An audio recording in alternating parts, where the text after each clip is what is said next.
Cases बढ़ रहे हैं और ऐसे हालात के अंदर लॉकडाउन करना ज़रूरी हो गया है। तो उन्होंने मुझे इस बात की इत्तला दी। उन्होंने कहा कि अगर अभी लॉकडाउन नहीं किया गया तो आगे बहुत ज़्यादा दिक्कतें हो सकती है। इसका फ़ैसला नहीं लिया गया है चूँकि कलेक्टर साहब नहीं है। तो मैं सिर्फ यही कहना चाहूँगा कि ठीक है, अगर इतना ज़रूरी है, अगर लॉकडाउन लेना है तो कितने दिन का लेना है ये प्रशासन तय करे।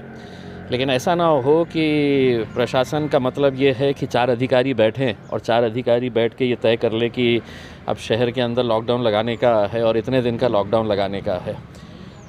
अगर लगाना है तो उन गरीबों के बारे में भी सोचना पड़ेगा कि जो लोग दिन भर मेहनत करके रोज़ी रोटी कमाते हैं, चाहे वो ऑटो रिक्शा वाले हो, पान की दुकान वाले हो, टपरियों के ऊपर काम करने वाले हो, मज़दूर हो, इनके बारे में भी सोचना पड़ेगा।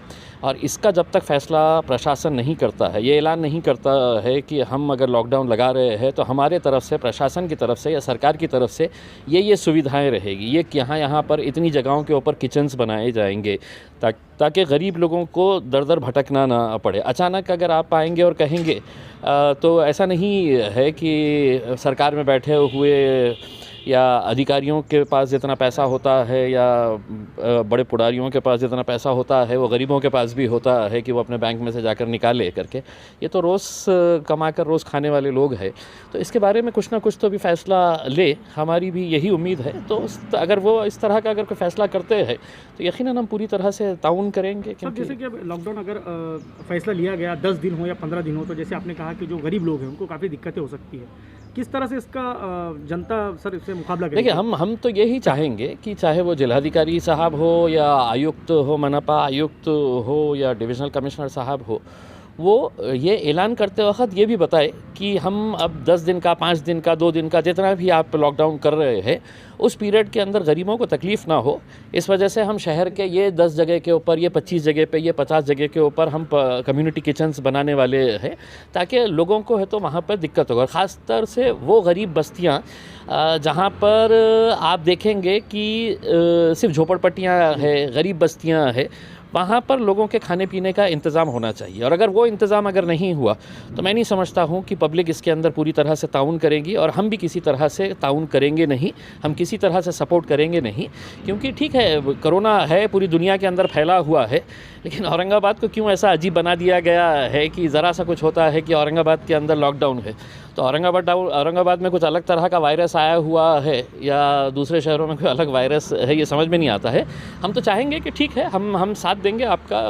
लोक प्रतिनिधि जितने भी हैं उनको भी आप कॉन्फिडेंस में लीजिए, क्योंकि आप तो फैसला करके है तो अपना डंडा चलाने के लिए रोड के ऊपर आप पुलिस वालों को छोड़ डालेंगे उसमें। लेकिन इसका मतलब ये नहीं है कि ये कोई लोग जो निकलेंगे तो वो कहीं ना कहीं अपने पेट की भूख मिटाने के लिए निकलेंगे। तो उसके बारे में जब तक सोचा नहीं जाएगा तब तक आपको क्या लगता है कितने दिन में कंट्रोल में? जैसे 10 दिन है अभी, फिर जब देखिए, मैं समझता हूँ कि 10 दिन का ज़रा ज़्यादा ही बड़ा डिसीजन लिया गया है। अगर सही तरीके से अगर देखा जाए तो पहले तो मैं इस बात की मुखालिफत इसलिए कर रहा हूँ कि अगर सही मानों में अगर आपने जो दूसरे शहरों के अंदर हो रहा है कि आप जितने भी प्रिकॉशंस लेना है, चाहे वो मास्क का प्रिकॉशन हो या बाकी जितने भी, अगर उसको सही तरीके से इम्प्लीमेंट करें तो ये नौबत आ नहीं सकती है। कहीं ना कहीं आपकी गलतियां है, अब आप छुपाने के लिए है तो पब्लिक को है तो परेशानी के अंदर ढकेल दो। बड़ा आसान है कि 4 ऑफिसर एसी कैबिन के अंदर बैठेंगे और ये डिसाइड कर लेंगे कि अब कल से शहर बंद होने वाला है करके। लेकिन वो अगर शहर बंद होगा और मेरे लोग अगर भूखे रहेंगे, मेरी जनता अगर भूखी रहेगी तो कोई आपके लॉकडाउन का असर नहीं होने वाला। अभी तो कोई ऐसी अफवाह है, अभी तो कोई ऐसा कंफर्म नहीं हुआ है। अभी मतलब चूंकि उन्होंने मुझे भी इन्फॉर्म किया है कि हम ये इस तरह का करना चाह रहे हैं तो हमने भी सुन के लिए है, लेकिन उनको ये ऐलान करने से पहले ये समझाना पड़ेगा। और मैं समझता हूँ कि शहर के जितने भी लोक प्रतिनिधि हैं उन सबको कॉन्फिडेंस में लेकर उनके साथ भी चर्चा करके किस तरह के उपाय होने चाहिए।